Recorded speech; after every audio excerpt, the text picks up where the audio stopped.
are going to discuss about the bhavnas. Lok Bhavna. It is difficult to reach the top of the 14 Raj Lok, that is moksha, but it is not impossible. Pondering on the existence of 14 Raj Lok, we get confronted with the reality and to end the cycles of birth and death.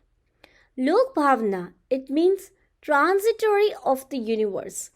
Under this reflection, one thinks about the real nature of this universe.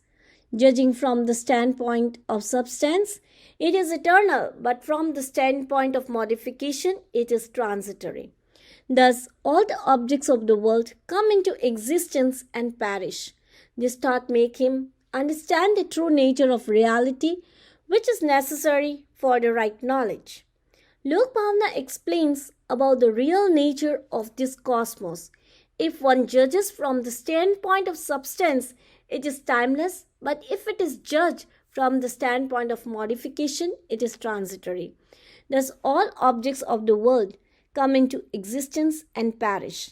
This fact helps one realize the true nature of reality, which is necessary for right knowledge. We can understand Lok Bhavna by a very small story of Jain Ramayan reminds us that nature is ever changing.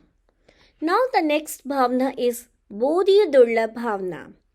Bodhi Durlabh Bhavna, unattainability of right faith, knowledge and conduct.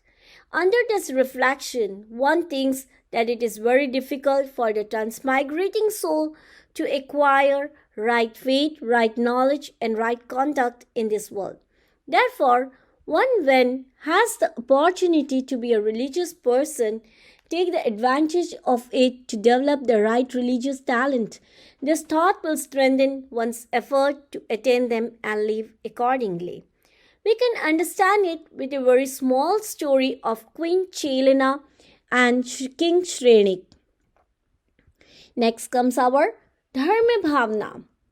Dharma Bhavna, under this reflection, one thinks that the true preceptor, scriptures, and religion are excellent shelters in this world, full of agony.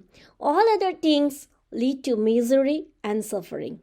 Dharma Bhavna elucidates about the true preceptor, holy scriptures, and religions are excellent shelters in this world that is full of agony. All other things lead to despair and suffering. We can understand it from a very small story of robbery to Keval Gyan. Now next comes our Maitri Bhavna. Feelings of friendship. Lord Mahavira said, we must be friends with all living beings. The feeling of friendship brings love and respect to others. It also initiates a feeling of brotherhood among all and in turn leaves no room for the harm, deceit or animosity with anybody. If we contemplate on Maitri Bhavna, our thoughts, words and actions will not be harsh and we will not hurt anybody. On the contrary, we will support and protect everybody. Friendship will lead us to be tolerant, forgiving and caring for one another. We can know this by a very beautiful story of King Chandra Pradyot. Now next comes our Pramod Bhavna, feeling of appreciation. In this Bhavna, we admire the success of our friends, spiritual leaders and the arihants. One of the most destructive forces in our lives is jealousy. However, friendship combined with the admiration destroys jealousy. As jealousy subsides, negative impulses are turned into positive ones. And in due time, we will be at peace.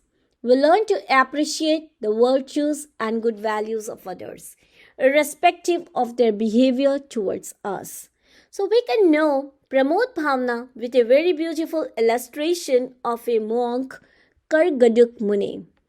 Now next comes our number 6 Bhavna is Karunya Bhavna, feeling of compassion.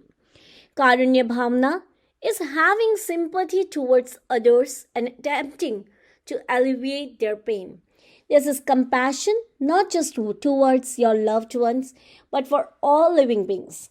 Compassion is a spiritual quality. It is love in action. Lord Mahavira said that true compassion is a summation of sympathy, emotional feeling for their pain or suffering, the desire to help the less advantaged people and help them in any way that can be. So we can understand with a very beautiful story in the history of an elephant in the history of Jainism, which states that compassion and kindness towards all living beings play a major role in the spiritual upliftment. Now our next bhavna is Madhyasth Bhavna, feeling of equanimity. Life appears to be nothing but involvement. Sometimes the situation works out favorably and sometimes it does not. So instead of getting disappointed, angry, or more involved, we should contemplate on Madhyasth Bhavna, which leads to the feelings that I did my best to resolve the situation. By observing Madhyasth Bhavna, we remain in equanimity instead of provoking turmoil in our minds. We can understand with a very beautiful illustration of monk Maitreya. So these were the descriptions of the bhavna in Jainism. Om Arham.